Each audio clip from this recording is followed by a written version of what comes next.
everyone, I am Bea Jamaica, and our group will be discussing about the empennage structure and configuration. This topic will be divided into 4 parts: the empennage structure, types of empennage configuration, and the uncommon empennage configurations. An anonymous once said that when everything seems to be going against you, remember that an airplane takes off against the wind, not with it. Let's talk about the empennage. The empennage of an aircraft is also known as the tail section. Most empennage designs consist of a tail cone, fixed aerodynamic surfaces on stabilizers, and movable aerodynamic surfaces. This provides stability of the aircraft during flight, similar way to the feathers of an arrow. Components of a typical empennage. The stabilizers keeps an aircraft stable so it can maintain a straight flight path. The vertical stabilizer prevents the nose of the plane from moving side to side. The horizontal stabilizer keeps the plane from bobbing up and down. Elevators are usually hinged to the tail plane or horizontal stabilizer. This causes the nose to pitch up or down. The rudder rotates to help the plane turn. If the rudder turns to the left, the plane goes to the left. And if the rudder turns to the right, the plane goes right. This causes an aircraft to yaw or move about the vertical axis. The trim tabs are used to reduce the manual energy and work required to stabilize aircraft during flight. Without it, pilots are forced to hold the yoke with greater force. So, empennage structure. Empennage structure is a structure at the rear of an aircraft which provides stability during a flight, in which it is similar to the feathers of an arrow. So the structures of our empennage consists of the tail section, which are the vertical stabilizers, horizontal stabilizers, rudder, elevators, and the tail section of our fuselage to which they are attached. So before we construct the empennage, we must keep in mind that we should provide a load path which can carry and transfer all the loads that our aircraft experiences. So, structural design of our empennage for horizontal and vertical stabilizer are essentially the same as for the wings. So, the upper and lower surfaces of the horizontal stabilizer are often critical in compression due to bending. So, let me give you a trivia. We can locate the flight data recorder and the cockpit voice recorder in the empennage because the aft of our aircraft provides better protection during aircraft crash. So we use aluminum alloy because it is the common material used for the empennage and control surfaces. But today we use some of the manufacturers use a fiber polymer composites because of its weight saving. The fuselage terminates at the tail cone with similar but more lightweight construction. Most empennage designs have a tail cone. It is a cone shape at the rear of a jet engine, rocket, or missile, which serve as the exhaust pipe. So, an aircraft stabilizer consists of spars, ribs, stringers, and skin, which are the same in the wings. They perform the same functions, which is to shape and support our stabilizer for transferring and carrying the stresses of our aircraft. So bending, torsion, and shear created by air loads during flight is being transferred to one structural member to another.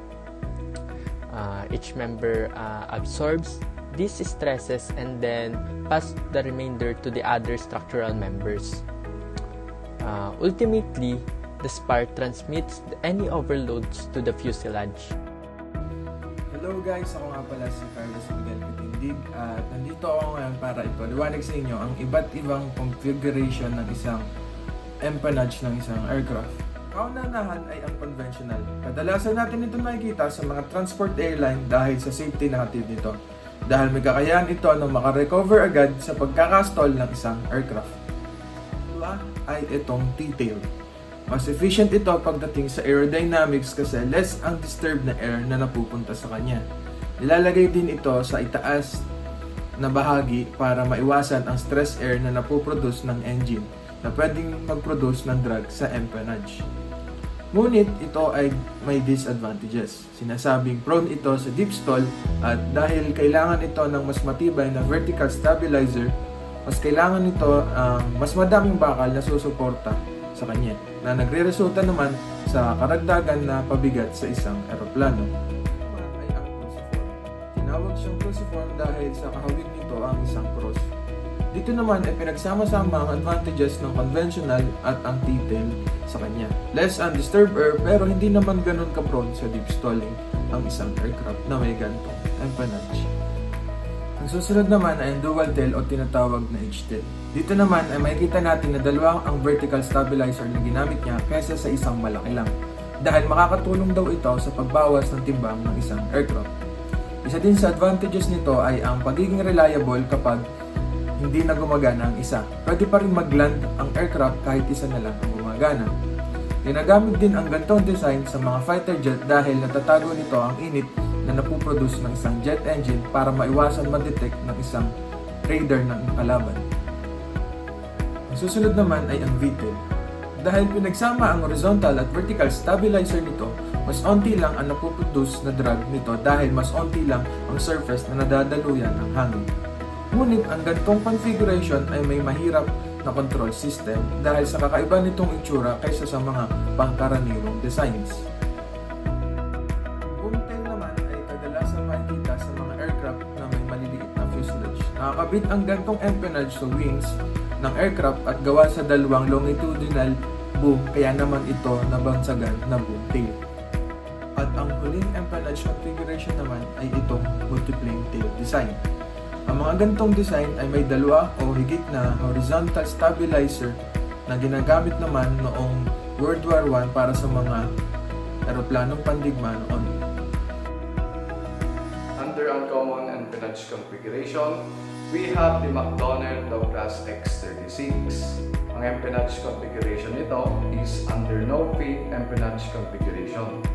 Ang aircraft na ito ay isang American stealth research aircraft. Ang purpose pa nito is to become stealth.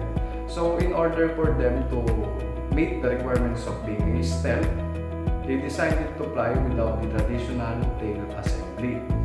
So lastly, ang mga advantages nito is it will reduce the weight, the drag, the radar cross-section. Also, it will increase the range, survivability, and maneuverability. On the other hand, we have the Lockheed Constellation. Ang empennage configuration nito ay under naman sa multiple plane empennage configuration. According to its development history, the main reason behind its design is para ma-reduce yung aircraft's height para mag-fit dun sa mga existing military hangars ng World War II. One of its advantages is that it will increase the maneuverability. However, it will also increase the drag and the weight. McDonnell XF-85 Goblin, a jet-propelled parasite fighter developed in collaboration with the Air Materiel Command for the U.S. Air Force. Its main fuselage is basically its engine. It is powered with a single Westinghouse J-34 turbojet engine. The pilot sits above the engine. This plane is not meant to take off, but to start from the air, because this aircraft did not have any landing gears. So we have the scaled composite model 281 Proteus. The Proteus is a unique aircraft design as a high altitude, long duration telecommunications relay platform with potential for use on atmospheric sampling and Earth monitoring science mission as well. So the aircraft is designed for extreme reliability and low cost.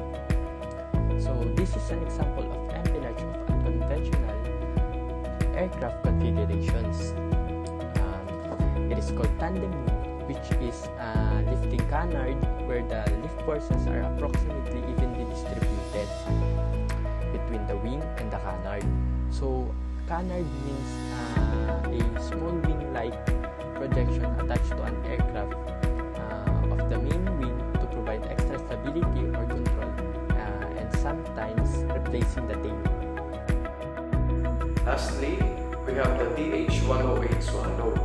Ito naman ay under sa tailless empennage configuration. Meron lamang itong vertical stabilizer and rudder, ngunit wala itong horizontal stabilizer. Moreover, ang horizontal control surfaces naman nito is incorporated naman na sa wings. And then, ang theoretical advantages naman ng tailless empennage configuration is that it has low parasitic drag and good stealth characteristics, which fulfill its mission and operation as a combat aircraft. In the final analysis, nagkakaiba-iba ang empennage configuration dahil kino-consider nila yung mission and operation ng particular aircraft. However, marami pang factors ang kino-consider on why these empennage configuration are built the way they are.